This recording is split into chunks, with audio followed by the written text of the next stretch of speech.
నమస్తే అండి. ఇప్పుడు మనం మసాలా ఎలా చేయాలి? ఏ కూరలోకైనా కానీ, అంటే మనం బంగాళదుంప కుర్మా, వంకాయ, ఏ కూర అయినా కానీ వేసుకోవాలంటే అర స్పూన్ కూడా వేసుకోవచ్చు. దాది కొంచెం ఘాటుగా కూడా ఉండేటట్టు చెప్తాను. ఎందుకంటే మసాలాలు అనగానే ఎంతంత మసాలా పొడి బయట దొరికినవి అవి ఇవి పోసి కారం చాలేదని మిరియాల పొడులు, చెక్క లవంగాలు ఇవన్నీ పోసి చేస్తాము. అలా కాకుండా నేను చేసే మసాలా పొడి చూడండి ఒకసారి. ఇప్పుడు మనకు కావాల్సినవి ఇవ్వండి. దీనిలో దాల్చిన చెక్క, యాలకులు, లవంగాలు, ధనియాలు, సోంపు ఇవన్నీ వేసాను. ఇది ఈ పువ్వు ఉంటుంది చూడండి, పువ్వు పేరు గుర్తురావట్లేదు నాకు, ఏదో నక్షత్ర పువ్వు, మర్చిపోయాను. ఇవన్నీ వేసేసి మనం దోరగా వేయించుకోవాలి. ఎక్కువ సెక లేకుండాను దోరగా వేయించుకోవాలి. ముందు ఇలా పోస్తున్నాను. ధనియాలు కూడా కాస్త పోసుకోవాలండి.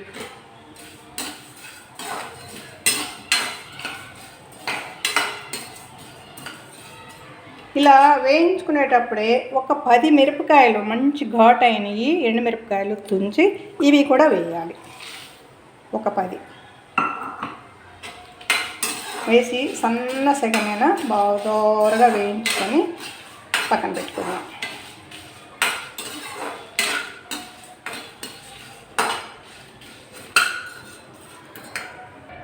ఇదండి మసాలా దోరగా వేగింది. ఈ వేగింది మనం తీసి పక్కన పెట్టుకుందాం. ఓకే,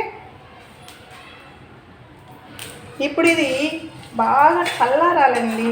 బాగా చల్లారిన తర్వాత మనము ఇవి మిక్సీకి వేసుకొని గాలి చోరని డబ్బాలో పోసి పెట్టుకోవాలి. గాలి అనేది పోకూడదు. బాగా ఇవి చల్లార్చుకొని మిక్సీ చేసుకొని మెత్తగా పౌడర్ అవుతుంది. 4 కళ్ళు ఉప్పు కూడా వేయండి. వేసేసి మెత్తగా మిక్సీ పట్టి మనం డబ్బా ఇలా మూతలు ఉంటాయి కదా, ఇలా దీనిలో బాక్స్లో పోసేసి గట్టిగా ఇలా మూత పెట్టుకోవాలండి. ఇలా పెట్టుకుంటే ఇంకా గాలి చోరదు కదా, ఫ్రిడ్జ్లో పెట్టేసేయండి. బయటైనా పెట్టండి, ఏం కాదు. ఓకే, దీని తర్వాత ఇది ఆరబెడదామండి. కొంచెం ఒక 10 నిమిషాలు అయిన తర్వాత మిక్సీ వేసి డబ్బాలో పోసి పెట్టుకోవటం. ఇది అయిపోయింది మసాలా పౌడర్. ఇది అన్ని కూరలకి ఉపయోగించుకోవచ్చు. ఇది చేసుకోండి. తర్వాత ఇదండి నెయ్యి ఒక స్పూన్ చాలు. వేరే నెయ్యి వేసాము, 1 స్పూన్ చాలు.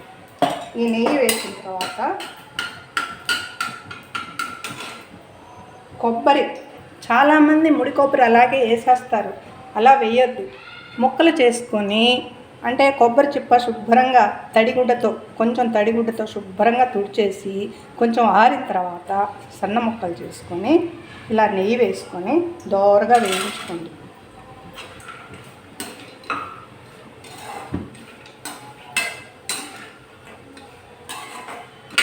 మసాలా వేసుకోవడం అనేది మీ ఇష్టం అండి, ఎంతైనా వేసుకోవచ్చు. కానీ మీరేసే ఉప్పు కారాలకు మీరేసే కారం, పచ్చిమిర్చి వాటిని బట్టి మసాలా. చాలామంది మసాలాలు వేస్తారు, ఇంతంత మసాలా అంత వేయవద్దు. కొంచెం మసాలా పొడి వేసుకోండి, ఘాటు బాగుంటుంది. ఎందుకంటే ఎండుమిరపకాయలు వేసాము, చెక్క లవంగా అవన్నీ వేసాము కాబట్టి బాగా ఉంటుంది. ఇది కొబ్బరి ఇలా నేతితో దోరగా వేయించుకుంటే కమ్మని వాసన వస్తుంది. ఈ వాసన వచ్చిన తర్వాత మాడకుండా దోరగా వేయించుకొని ఇది కూడా చల్లారిన తర్వాత మెత్తగా పౌడర్ చేసుకొని అదే అలాంటి డబ్బాల్లో బాక్స్లో పోసి పెట్టుకోండి. ఓకే, ఇది మసాలా అండి. మసాలాకి కొబ్బరి, ఈ కొబ్బరి పొడి అన్నిట్లో వేసుకోవచ్చు. మనం ఏ కూరల్లోనైనా వేసుకోవచ్చు.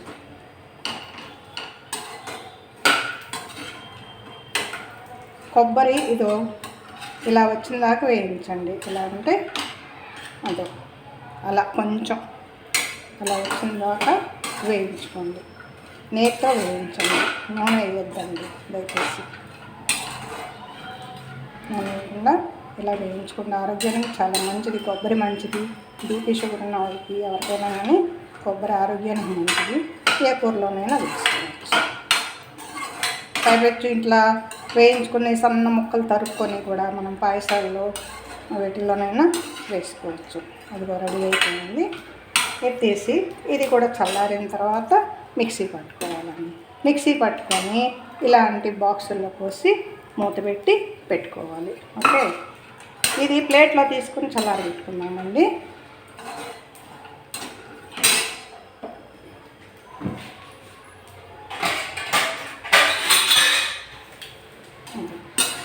ఇలా తీసి చల్లారి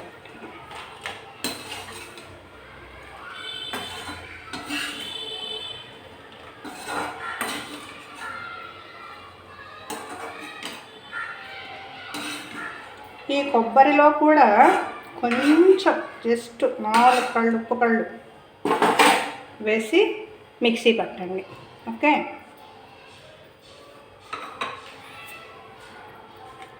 ఇది మసాలాకి తయారైన పొడులు ఏమేంటి? చెక్క, మొగ్గ, యాలకులు, సోంపు, ధనియాలు, మిరపకాయలు ఇవన్నీ వేసానండి. వేసి మెత్తగా ఇది పొడి చేసుకోవాలి. ఇది సపరేట్ బాక్స్లో పెట్టుకోవాలి. నేతితో వేయించిన కొబ్బరి ఇది పొడి చేసి బాక్స్లో పెట్టుకోవాలి. కానీ దీనిలో రవ్వ ఉప్పు కొంచెం వేయండి, దీనిలో కొంచెం ఉప్పు వేసుకోండి. అల్లం చిన్నెల్లిపాయ పేస్ట్ చెప్పాను కదా, 1/2 కిలో అల్లం, 1/2 కిలో చిన్నెల్లిపాయలు శుభ్రంగా ఒలిచి అవి అల్లం శుభ్రంగా తుడిచి అది కూడా మెత్తగా పేస్ట్ చేసుకోండి. పేస్ట్ చేసుకొని అది ఎలా నిలవ పెట్టుకోవాలో మీకు తెలుసు కదా. 1 స్పూన్ ఉప్పు, 1 స్పూను పసుపు వేసేసి మెత్తగా అల్లం పేస్ట్ చేసుకొని అది బాక్స్లో పోసుకొని డీప్ ఫ్రిడ్జ్లో పెట్టండి. ఇది మాత్రం మామూలు బాక్స్లో పెట్టుకోండి. ఇప్పుడు మన కూరలకి చికెను, మటను, చేపలు, దేనికైనా కానీ మసాలా కూరలకి అన్నిటికీ మసాలా రెడీ అయింది.